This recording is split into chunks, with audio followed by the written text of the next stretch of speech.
Hey, what's happening, nation? It's Joku. Raiders made a few moves today that I want to break down and get your guys' opinions on. I put together a new defense that I want to take a look at, even though I know I'm going to catch a little bit of hell for it. We're not going to waste too much time. We're going to go ahead and jump into it. If you are new to the channel, if you think about subscribing, I really would appreciate that. So we'll start off with the lesser of the two signings that we had today. We went ahead and signed offensive lineman Jeremiah Poudasee. I probably just shredded his name, and I apologize for that. But a lot of you guys were hitting me up, and you were like, dude, I really wanted us to bring in Schwartz, but then we brought in Jeremiah.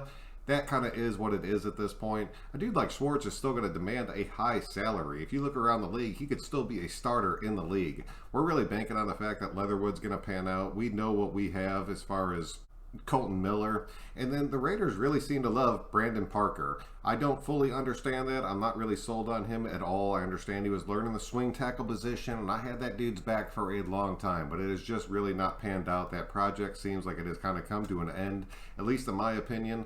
I do really like Devery Hamilton. I think that kid has a shot, but I think you're going to see Hamilton backing up one side, Brandon Parker backing up the other. Then you're going to have our starters in Leatherwood and Colton Miller. I really think it's a decent rotation. I'd really hate to see both of our tackles go down, because at that point you'd end up having Devery on one side and Parker on the other, and that does scare the shit out of me. I'm not going to sit here and lie about that.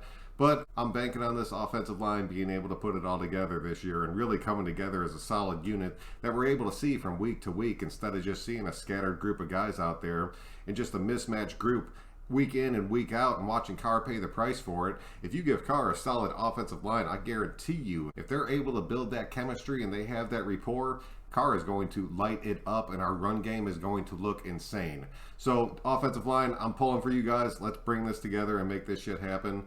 And then as far as the defensive side of the ball goes, I am sure you guys have already heard about this. We went out and signed Gerald McCoy. I was honestly pretty happy about this move. I understand he is coming off a season-ending injury, but guess what? So Solomon Thomas. And guess what? So is Darius Philon. It's just something that the Raiders seem to be doing right now. We're bringing in people like, hey, did you play football last year? No, I didn't. Then you should be a Raider this year and see if you can make your comeback. And they put them on these one-year deals. Like, can you prove it or not?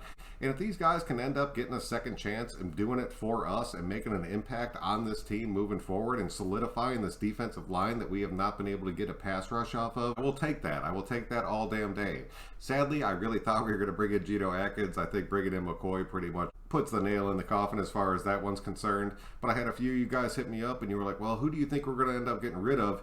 You got to remember, we still have dudes like Niles Scott on the back end of this defense, Matt Dickerson on the back end of this defense as far as that defensive tackle position is concerned. Plus, we don't have to get rid of anybody right now just because we have so many people on the COVID list or the PUP list. We had less people in camp than we actually are supposed to. So bringing him on until somebody comes off one of those lists, we can go ahead and keep him around without cutting anybody. But I think once somebody does end up coming back, you're going to end up seeing either Niles Scott or Matt Dickerson cut off this team. It sucks to say that. I kind of pull for all these guys, but at the end of the day, you got to cut this down to 53, and the obvious names are out there. So, Gerald McCoy, welcome to the team, dude. I am super happy to have you. I think you're going to be a great rotational piece. I do not think you have a shot at winning one of the starting jobs, but you're going to be in one of my defensive rotations tonight because you are brand new to the team, and I am happy to have you. I know you're up there a little bit in age. I know there's a lot of guys that say you are washed up and your best years are behind you, but as far as a rotational piece on your defensive line that has the experience, that can work with some of these younger guys, start showing them some different techniques, that kind of leadership goes a long, long way. So I am super happy to have him on this team. And I do think he's going to end up making the 53-man roster. And if we end up keeping 4 defensive tackles and you have Hankins, Thomas, Darius Philon, and Quentin Jefferson, that's a pretty solid freaking rotation. Even though a lot of those dudes didn't play football last year, that is one thing you have to remember about these 4 dudes. That's why I'm still thinking a dude like Darius Stills has an outside shot at being able to come on and make this roster. That's where I'm really expecting to see this competition happen.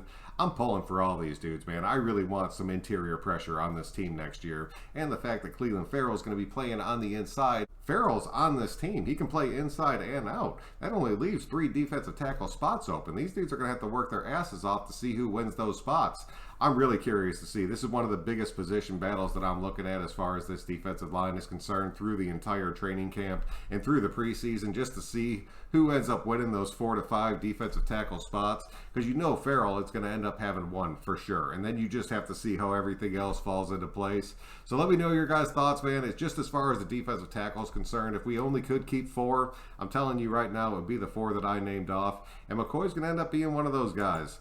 Now I just want to go ahead and just jump into that defense that I put together real quick. I know I'm going to end up catching a little bit of hell about this, but this defense right here is incredibly situational. Honestly, if you see the Raiders run this, it's more likely that Gus Bradley loves my channel and just wants to see what happened. One of those plays where like everybody knows you're going to run the ball, but I thought it looked really cool. So it's like a 4-4-3. You got your 4 defensive linemen, you got your 4 linebackers, then you just kind of have your 3 over the top. And really, I made this just because there's been so much talk about the linebacker room and who's going to be who and where it's going to end up and how this room is going to end up shaking out. I thought it was cool looking, man, just to put all 4 of them. I have Littleton, Morrow, Kukowski, and Muse sitting on the field together, and then have your full front 4 across that defensive line. I put Solomon Thomas out there next to McCoy just because by some chance both those dudes end up having like a breakout comeback season. You're going to see a lights out interior defensive line like you have not seen on this team maybe ever.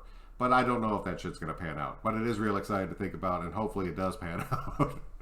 But I do know this defense looks a little bit crazy. And like I said, you will probably never see this, but it's one of those things where you start screwing around with these guys. You just want to look at different packages. And I do it just so I could see different players on the field, just to see how it looks when they are lined up. So if you ever want to see a package that you're like, man, I would love to see it like this, please put it in the comment section. I have no problem dialing these guys up however you want to see them, as far as the offense or the defensive side of the ball goes. So just let me know, man. I'd be happy to do that for y'all. That's pretty much what I have for you guys tonight. Just wanted to bring out the news, get your guys' opinions on it, see what everybody's thoughts were. So hit me up in the comment section. Let me know what you guys think. So until next time, guys, I'm Sunjoku. If you could please click that like button on your way out, it really does help me out and keep me growing. We will catch you guys on the next one.